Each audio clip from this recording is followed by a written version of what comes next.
तो हमने देखे ये क्या चीज है। फिर हमने औरन से इंक्वायरी करी तो हमारे सगले जितने भी घर हैं, हमारे 14-15 घर हैं, सबके हमारे घर पर पड़े हुए थे। अच्छा अच्छा। और किसी के पे नहीं है, और भी घर हैं यहाँ तो लायन के गुजर के, और किसी का नहीं है, हमारे ही है। अच्छा अच्छा।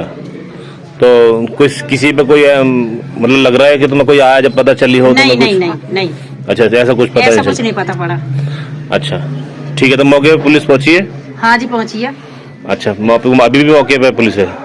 अभी मौके पे है। ठीक है ठीक है ठीक है। पुलिस ने डर के साए में जिंदगी बुलंदशहर के एक गांव की सच्ची कहानी।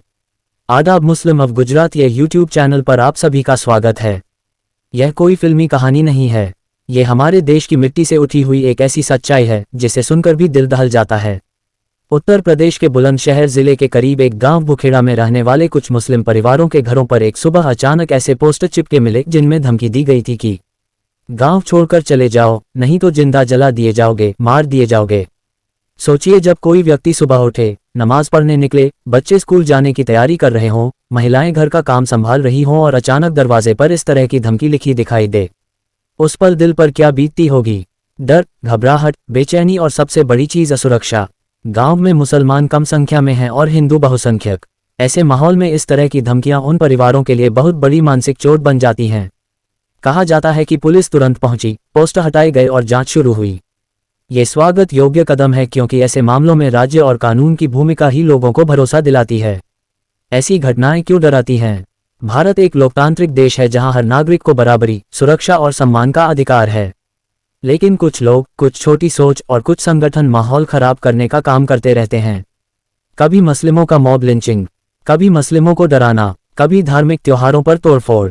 ऐसी घटनाएं सिर्फ एक समुदाय को नहीं, पूरा देश कमजोर करती हैं। चुनाव और नफरत की राजनीति। जैसे जैसे चुनाव का समय पास आता है, कई जगहों पर हिंदू मुस्लिम का मुद्दा तेज कर दिया जाता है। उत्तर प्रदेश की राजनीति में यह बात अक्सर देखने को मिलती है।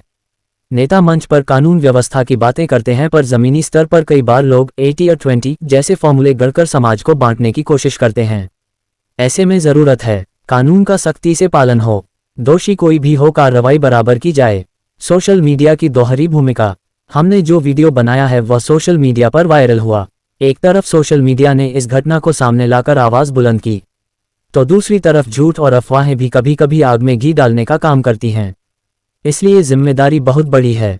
सच बोलें, तथ्यों की पुष्टि करें, नफरत नहीं इंसाफ की बात करें। पुलिस और प्रशासन की भूमिका। इस मामले में कहा जा रहा है कि पुलिस पहुंची, पोस्टर हटाए, जांच शुरू की। ये कदम सही दिशा में है, लेकिन यहाँ सबसे महत्वपूर्ण बात यह है कि सिर्फ पोस्टर हटाना काफी नहीं, दोषियों की पहचान और सजा जरूरी है। क्योंकि जब तक अपराधी खुले घूमेंगे, डर वापस आता रहेगा। हमें क्या करना चाहिए? आज भारत को सबसे ज्यादा जरूरत है एकजुटता की, कानून पर भरोसे की, शांति की भाषा बोलने की। हमें ये समझना होगा कि किसी एक को डराकर पूरी कौम नहीं बचती, बल्कि पूरा समाज हार जाता है। अंत में बुखेड़ा गांव की यह घटना हमें ये याद दिलाती है कि नफरत की राजनीति कभी भी इंसानी रिश्तों से बड़ी नहीं हो सकती। संविधान हर नागरिक को बराबर का अधिकार देता है। डर में जीना किसी भी कीमत पर स्वीकार नहीं होना चाहिए। कानून अपना काम करे, समाज अपनी इंसानियत बचाए। यही हमारे देश की असली पहचान है। दिनांक 2 जनवरी को सुबह थाना सिकंदराबाद पे ये सूचना प्राप्त हुई कि सिकंदराबाद थाना क्षेत्र के ही ग्राम भौखेड़ा में कुछ अवांछनीय तत्वों द्वारा एक संप्रदाय के विरुद्ध कुछ आपत्तिजनक बातें लिख के पैम्फलेट कुछ घरों में डाल दिया है। इसका त्वरित संज्ञान लेते हुए पुलिस द्वारा इस पूरे प्रकरण में अभियोग पंजीकृत किया गया है। इसकी गहनता से जांच की जा रही है। जो भी तत्व इसमें प्रकाश में आएंगे, जिनके द्वारा ये घटना की गई होगी, उनके विरुद्ध कठोर दंडात्मक कार्रवाई की जाएगी। तो हमने देखे ये क्या चीज है। फिर हमने औरन से इंक्वायरी करी तो हमारे सगले जितने भी घर हैं, हमारे 14-15 घर हैं, सबके हमारे घर पर पड़े हुए थे। अच्छा अच्छा। और किसी के पे नहीं है, और भी घर हैं यहाँ तो लायन के गुजर के, और किसी का नहीं है, हमारे ही है। अच्छा अच्छा। तो कुछ किसी पे कोई मतलब लग रहा है कि तुम्हें कोई आया जब पता चली हो? नहीं तो नहीं नहीं नहीं। अच्छा ऐसा कुछ पता ऐसा कुछ नहीं पता पड़ा। अच्छा ठीक है। तो मौके पे पुलिस पहुंची है? हाँ जी पहुंची है। अच्छा अभी भी मौके पे पुलिस है?